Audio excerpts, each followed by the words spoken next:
O próximo item aqui do reconhecimento da existência dos espíritos e de suas manifestações, eu não tenho muita coisa para falar sobre ele. Eu fiz uma anotação aqui, mais com um sentido assim de curiosidade, porque a gente sabe já que na história sempre foi presente, nos evangelhos, em tudo, né? Sempre teve isso presente. Mas é interessante Kardec colocar uma publicação que foi de uma revista, de uma publicação da Igreja Católica daquela época, né, onde o sujeito ali, ele fez uma análise de uma forma tão verdadeira, tão honesta, eu achei, que teve hora que até parecia Kardec falando, porque ele falou, a gente está vendo aqui, são fatos, né, as mesas estão andando aí, e a gente tem que, né, alguma consideração aí.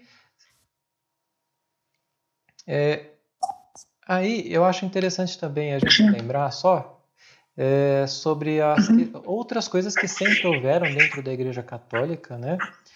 Um caso muito interessante que eu até falo para quem quiser dar uma olhadinha, vai procurar sobre o manuscrito do Purgatório, tá? Esse manuscrito do Purgatório é uma psicografia. Uma irmã lá dentro, né, recebeu várias psicografias de espíritos, de freiras, de padres, né, que vinham para falar segundo as concepções dele, e isso também é interessante. Se Kardec tivesse tido acesso a isso aqui, ele ia com certeza fazer um artigo bem interessante sobre esse manuscrito, porque mostra como o espírito interpreta tudo ao seu redor com as suas crenças, né? Inferno, purgatório, eles diziam que estavam no purgatório e ele vinha falar, vocês aí, vocês têm que fazer o que vocês estão falando, né? Que vocês dizem que acreditam, sejam bons e tal, senão vocês vão ficar aqui no purgatório ardendo nas chamas. Tem a questão do que eles acreditavam, né? E a gente tem que lembrar que o espírito, o que ele acredita, muitas vezes ele faz tomar forma, né? Uma forma como se fosse material. Mais alguma coisa desse item? Bom, Paulo, assim, continuando, se acredita que muitas das obras cristãs, de maioria das religiões, são mediúnicas também, não mediúnicas ativas, como hoje o Espiritismo concebe, mas de inspiração. Não que o espírito encarnado que escreveu o livro, tipo uma Teresa de Ávila, né, que os castelos da alma,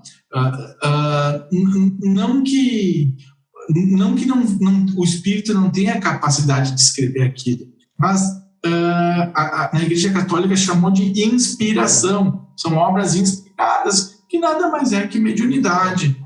Né? É interessante porque você pega esse manuscrito do Purgatório, que tem inclusive publicação, edições novas, e tem assim umas 10 a 15 páginas antes, só para falar assim que, olha gente, isso aconteceu, já publicaram mesmo? Então tá bom, aconteceu, só que é nessa circunstância aqui, porque Deus permitiu, porque não é bem assim, porque os espíritos não podem vir se comunicar.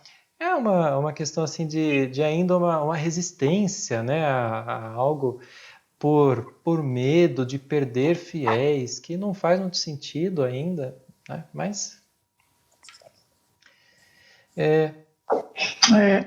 só uma coisinha, depois quando na descrição do vídeo você podia colocar o link para as pessoas depois se tiverem curiosidade de ver. Legal, vou fazer isso sim.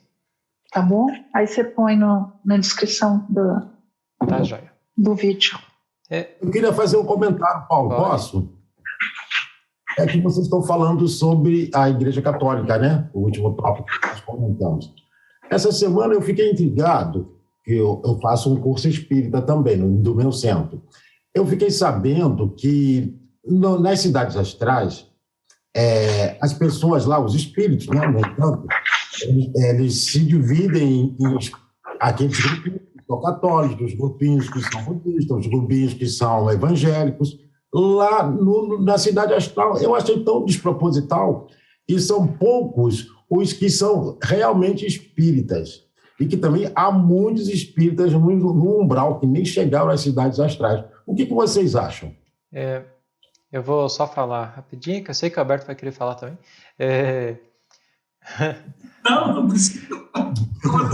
Mas eu acho que, né, eu acho que já ficou assim bastante claro, né, já desde a época de Kardec, que a gente seguia pela forma como a gente acredita, como a gente pensa e que a gente se reúne também no plano espiritual, né, chamando de plano espiritual, de acordo com essas crenças. É que tem muita coisa que veio depois de Kardec, né? E aí entra naquela questão de será que isso aí está realmente certinho? Mas a questão dos agrupamentos, né? Deles acreditarem... só passar a moto aqui. Porque depois eu vou editar e eu não quero essa moto no vídeo. Eles vão se agrupar segundo suas crenças. Católicos, evangélicos... Era essa... né? Não, mas sabe o que eu acho assim, o contrassenso disso? É que, por exemplo, os católicos e os evangélicos não acreditam em reencarnação. Estão lá em espírito reunido dentro das religiões deles. Isso que eu acho, assim, irregular. Sim. Mas a vida que segue. Todo mundo tem o livre-arbítrio, Fala, né? Alberto, agora. Joel, a questão é um pouquinho... É bem simples, na verdade, tá? Depois que a gente desencarna, a gente não se torna mais inteligente, a gente não se torna mais sábio, a gente continua na evolução que parou, tá? E a crença na reencarnação não é unanimidade entre os desencarnados, tá? Então, questão de cidades espirituais, isso é um conceito um pouquinho complicado para o momento, para a gente conversar.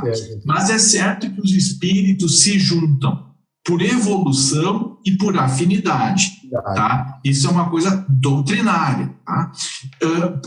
Por que a gente tem que encarnar? Porque a gente consegue interagir com espíritos de diversas evoluções. Um bem evoluído pode ficar junto de um pouco evoluído, para trabalhar, para ser pai e filho, para ser amigo, né?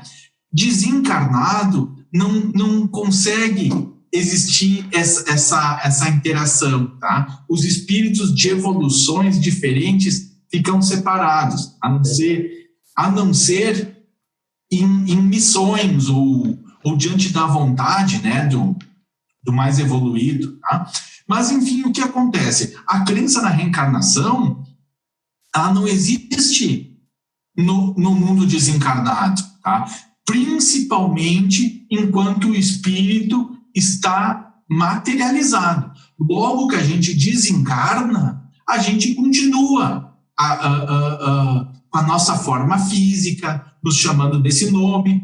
Eu fui filho de tal, eu tive minha irmã Maria. A gente continua com a nossa personalidade, achando, pensando o que a gente sabia quando estava vivo. É só mais para frente, quando a gente vai desmaterializando a nossa personalidade atual, que vai se transformando no espírito universal. Esse sim conhece reencarnação, esse sim conhece as leis naturais, esse sim pede para reencarnar, esse sim escolhe como vai reencarnar, as provações que vai ter para evoluir, mas enquanto ele está materializado, ele é um homem comum, como eu, como tu, diante da nossa inteligência e da nossa vivência, tá?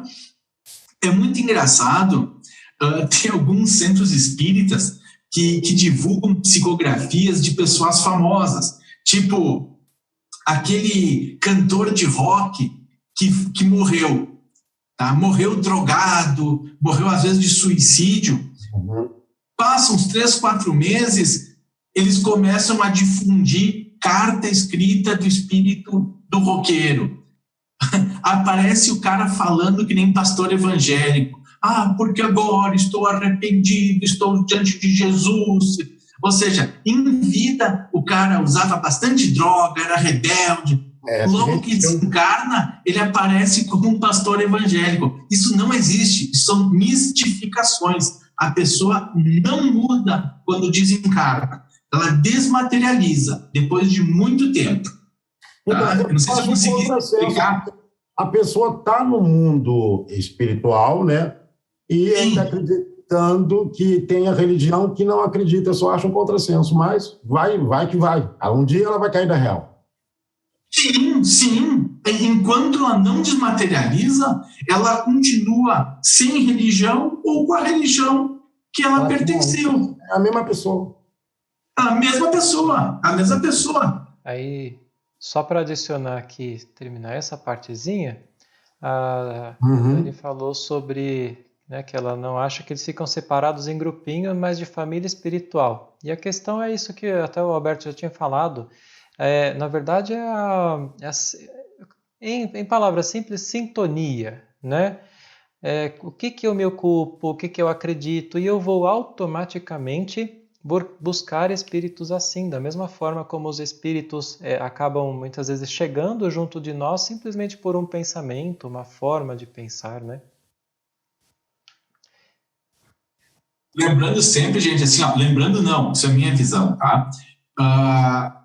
Muito o espiritismo fala de como é a vida depois do desencarne, tá? Eu ainda continuo batendo, apesar de estudar muito espiritismo há muitos anos, gente, vida espírita continua sendo um mistério, tá? Esse negócio de dizer que é assim, que é assado, não é bem assim, não existe ainda uma resposta exata, tá? Continua ainda um mistério para todo ser humano, inclusive os desencarnados. Sim, é verdade. Bom, isso abre para tanta coisa, mas eu vou seguir em frente, senão... Eu até ia pedir para vocês, se vocês puderem só esticar no máximo 10 minutinhos no máximo, só para ver se a gente termina até o Livro dos Espíritos, para encerrar essa parte que acho que a gente consegue aqui, né?